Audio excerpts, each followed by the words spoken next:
Hello, everyone. Thank you for joining us again on this episode of SOC 2 School.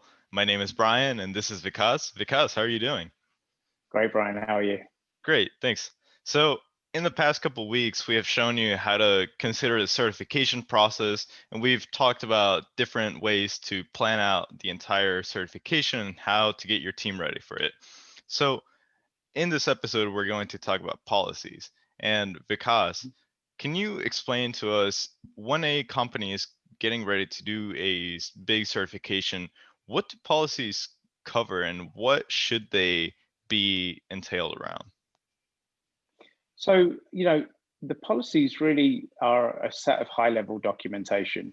We talk about, what's the policy for, everyone has a policy, everyone's aware of the word policy, but really policies are high-level documents that provide direction. So in terms of the certificates, whether it's a SOC 2, whether it's ISO, whether it's high trust, etc., or even, with newer certifications like the CMMC, an auditor is looking for documentation that can be provided as evidence that enables the organization to have a high level direction in the things that it's supposed to do. So let's break that down for a second. We might talk about SOC 2 and then have the trust principles, so security, availability, etc. So if we just take security, the policies will be documented that the policies documented will describe the security position that the organization takes. So that could be,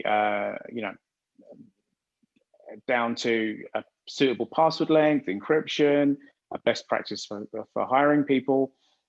Again, the policies are generally high-level statements that are documented, that are in line with business objectives, that are approved by management and are distributed to all employees at least. Some are distributed to third parties as well. So you mentioned some of these security principles essentially being used for the policies. And do those policies guide my business objectives, or should the business objectives come first? How do I structure that? Great question. So the business objectives always come first. We need to take direction from the business, the way that the business is run.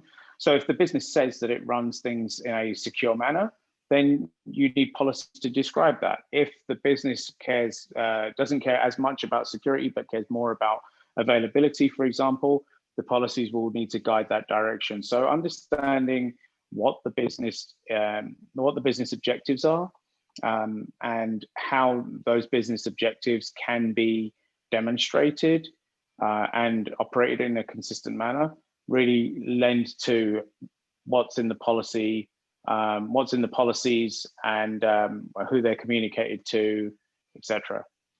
So once I know these business and strategic goals and I understand how I should incorporate them in my policies, how do I actually start writing a policy? Like, where do I begin? Great question. So there are a number of templates available, and if the listeners or the viewers need those templates, then just put those in the comments below. But a simple search on simple Google or getting a template provides you with a good starting point of what should be in a policy. They should, I've seen organizations who are quite small start with large numbers of documents which are difficult to maintain. Well, if you're a small organization, you may just want to start with a single information security policy that covers many different areas. As your organization grows and as your organization introduces complexity or departments or divisions, you can start to break those policies out. But really, there are a number of templates that are available. Again, happy to provide those if you put in the comments. And you take that and you make the policies fit your business, not the other way around.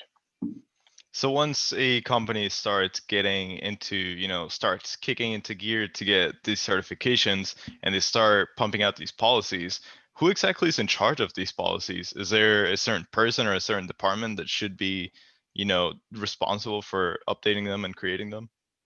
Great question. So generally, the policies are owned by a department that is relevant to that policy. So, for example, if you have an organizational policy, it should be someone at the organizational level. If they're technical policies, and we're talking about like startups, then maybe the CTO or the VP of engineering can take some of those policies on. But if you've got a HR policy, you shouldn't have that HR policy owned by someone that doesn't have any input into HR. So that's policy ownership should be relevant to the person or people that are doing those jobs. It's okay if there are you don't have a specific role. So, for example, if you don't have a dedicated HR person, but your CEO is the de facto HR person, then the CEO can own it. Also, that person that is responsible for that policy is also responsible for keeping it up to date. So we recommend that, and auditors prefer that policies are reviewed at least annually and updated, revised at least once a year, or if there are any major changes. But the other critical or important component that people often miss is that the policies need to be approved by senior management. So typically a CEO or an authorized signee within the organization should sign it off, which then demonstrates that the policy has got management oversight and it is then communicated. And Vikas, so when people are assigning these responsibilities per policy and who's going to create this policy and who's going to be responsible for it, what are some common mistakes that companies often create, be it, startups that are 2 people or companies as big as 50 people? So some of the common mistakes really lend to what the policy's objectives are. So the policy really should be a high level document. I've often found that people, organizations who are very at the earlier stages of their maturity tend to confuse policies for procedures. So when you have a procedure, your procedure might be owned by 3 or 4 different people. And what they'll do is they'll put those procedures into a policy document, which then means that a policy document is owned by many, many, many people. Really, a policy should be owned by one person. And that could be at like the departmental level, if you will. Any subsequent ownership of procedures or line items should be broken out into procedural documents. Another area where people often make mistakes is the enforcement. Because policies are at the organizational level, you really want to be able to document what will happen if someone doesn't follow the policy. So, we often sign employee agreements or contracts when we're going into a new role, and in those contracts, it will say, adherence to company policies or lack of adherence to company policies will lead to termination or disciplinary action. Well, that enforcement really needs to be communicated at the policy level as well. And some of these considerations may involve input from subject matter experts like ourselves. Feel free to comment below, or you might need someone from HR or someone from counsel to guide you on that language. And then the third most common mistake that I see in policies is that the policies aren't distributed to the people or the groups that are in scope for that policy. So in a policy, it will say the purpose of this policy is to demonstrate information security, and it is applicable to all employees. But then if you ask the employees, have you seen the policy? They would respond no.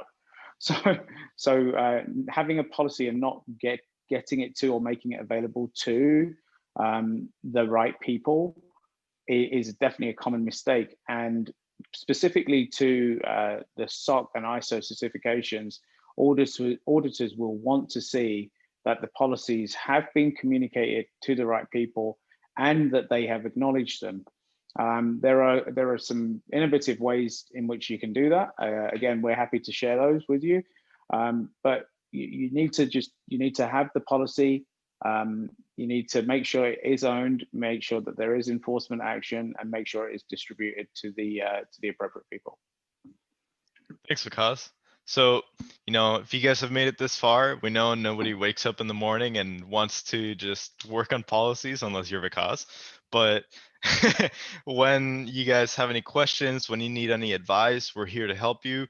We want to hear back from you guys. Feedback is very important. And Yeah. thank you guys for watching this. Next week, we'll be talking about procedures, and hopefully you guys are more interested in that, or perhaps you need a little bit more help that we can provide. So thanks for watching. Leave a like, subscribe to our channel, and thanks for everything, guys. So see you guys next time. Okay. Bye. Ciao.